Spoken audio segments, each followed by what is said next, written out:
Димитар Ковачевски е подготвен да му ја отстапи премиерската позиција на Христијан Мицкоски во преодната влада во која се планира да учествува и ВМРО ДПМН, брифираат високи владини функционери.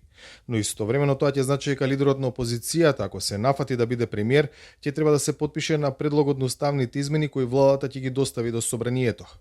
Ковачевски би му ја предал функцијата на Мицкоски, иако смета дека тој треба да остане премиер во процесот на измени зашто тој ја презел одговорноста.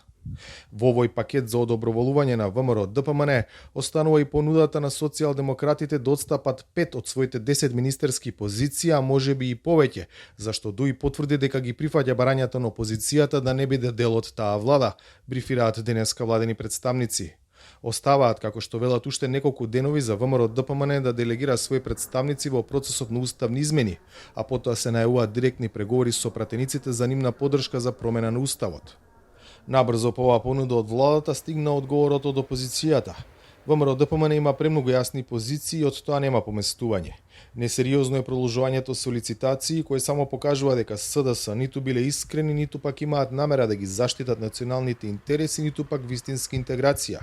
Ковачевски треба да знае дека функциите ниту му со во джеп, ниту тој е тој кој дава или зема. Тоа го прави само народот на избори, соопштуваат од ВМРО ДПМН.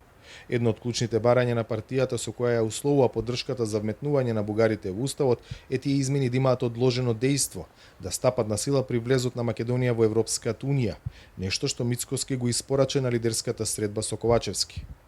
Ако внимателно ги следевте, немам сомнеж во тоа, изјавите и на двете политички страни после таа лидерска средба, и едната и другата страна се во право.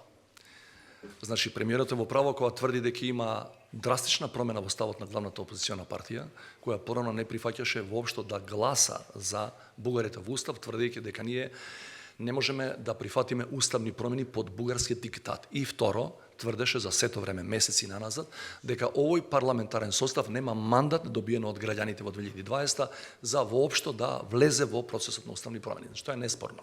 Од друга страна, опозицијата е во право кога вели дека незините предуслови дополнително кои ги има испоставено на таа лидерска средба, особено ова второто што вие го споменавте за одложено дејство на уставните промени или да важат од кога би влегле во Европската унија или кога ќе заврши процесот на ратификација на тие пристапни протоколи, како ги нарекуваат, според мене тоа е апсолутно надвор од реалноста. Значи, ја би сакал такво нешто.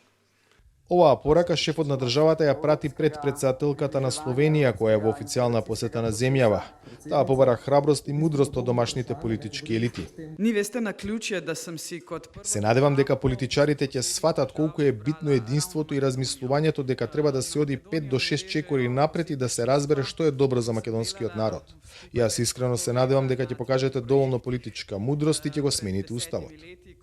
Очекувањата на владата се дека амандманите за уставни измени до крајот на јуни ќе влезат во собраниска процедура и за кои, како што засега стојат работите, ќе нема поддршка од ВМРО ДПМН. За Гласот на Америка, од Скопје, Владимир Мирчевски.